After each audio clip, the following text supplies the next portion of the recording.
Sejam bem-vindos a essa aula que nós vamos dar continuidade à implementação da função para calcular a similaridade entre duas sentenças.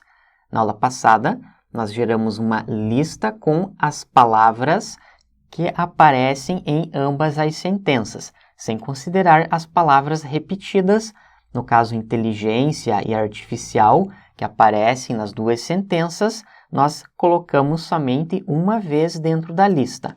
Nós vamos agora definir duas novas variáveis.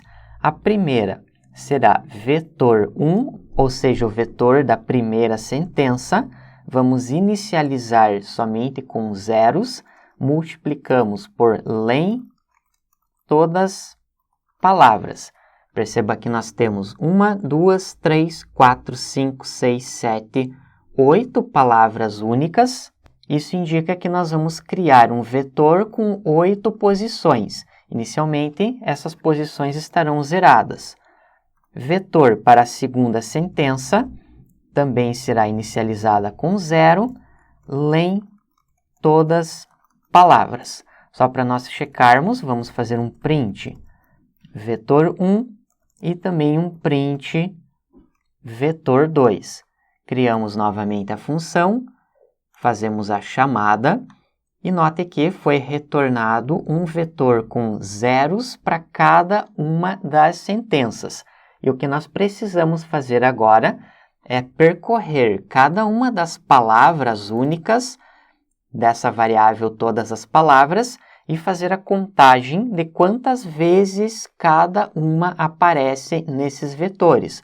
Por exemplo, nessa primeira sentença, a palavra inteligência aparece 2 vezes. Quer dizer que nós teremos o valor 2 para essa palavra. A palavra artificial aparece 1 vez. A palavra similar 1 vez e assim por diante. Para isso, nós podemos fazer um for palavra em palavras 1.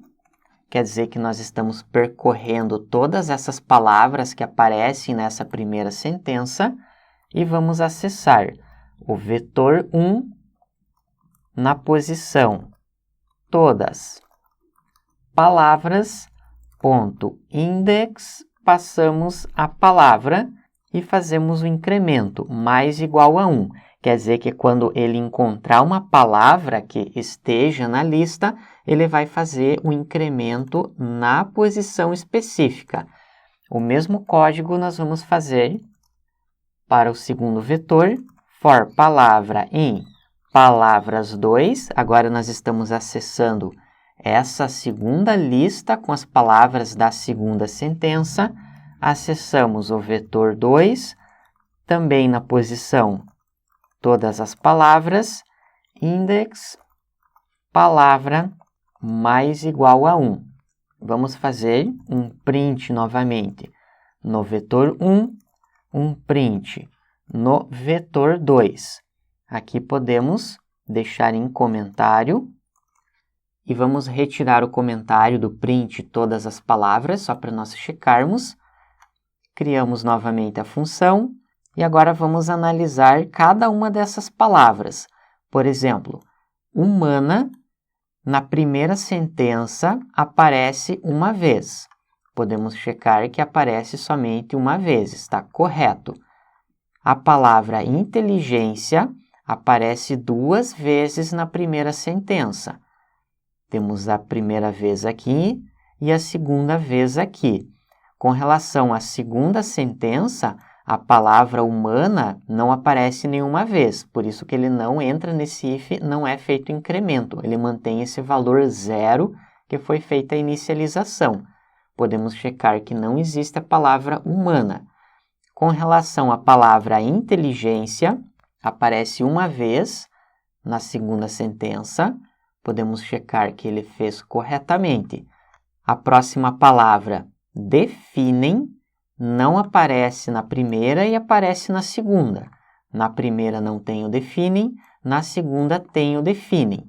Vamos fazer a checagem para a próxima palavra, agente, não aparece na primeira e aparece na segunda.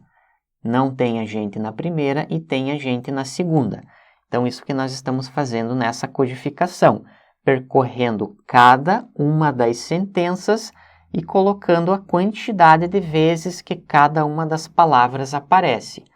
Com isso, nós podemos agora fazer o cálculo de similaridade. Conforme eu havia mostrado nesses links acima, o objetivo é fazer o cálculo entre dois vetores. Quer dizer que nós fizemos a conversão das sentenças em vetores, em valores numéricos. Tendo esses dois vetores, nós podemos medir a similaridade. Existem várias técnicas que você pode utilizar para trabalhar com a similaridade. Caso você já tenha estudado algo sobre a área de aprendizagem de máquina, existe um algoritmo chamado KNN, que são os vizinhos mais próximos, que usa um cálculo de distância euclidiana, que basicamente você faz o comparativo entre cada um desses valores. Quanto menor o valor, menor a distância entre os vetores, o que indica que eles são mais parecidos.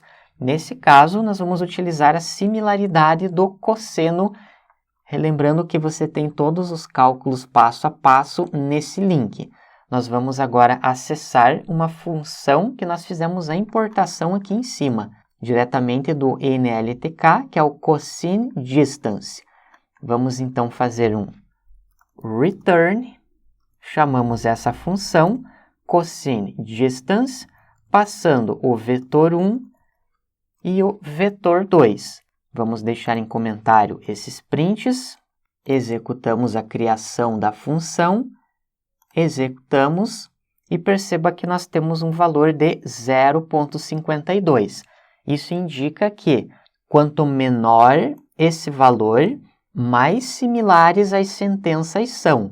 Por exemplo, se nós passarmos a sentença 0 e a sentença 0, seja a mesma sentença, ele vai retornar um valor muito próximo de zero. Aqui ele tem esse E menos 16, indica que nós temos 16 zeros logo após esse ponto.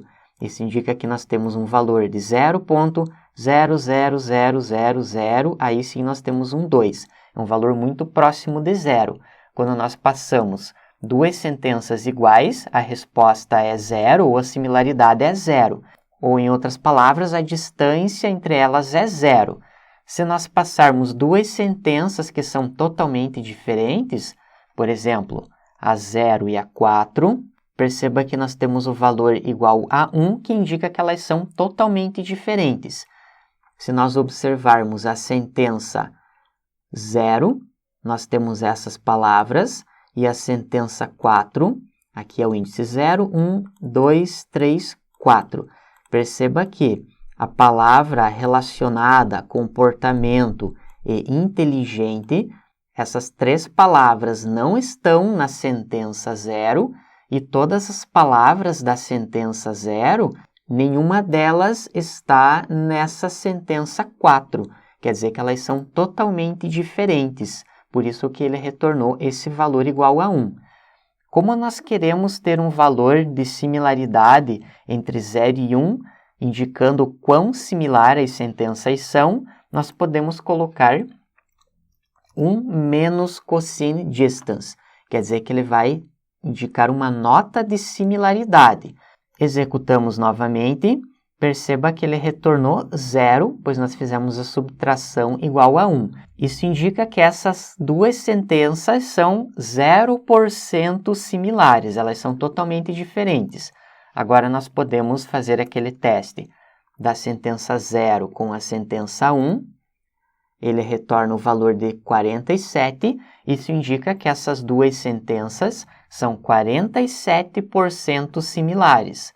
Se nós passarmos 0 e 0, ou seja, as mesmas sentenças, ele retornou um valor 0,99, ou podemos arredondar para 1, indica que essas duas sentenças elas são 100% similares. Com isso, fechamos a implementação dessa função para calcular a similaridade e na próxima aula nós vamos fazer a geração de uma matriz de similaridade entre todas as sentenças. Obrigado e até lá!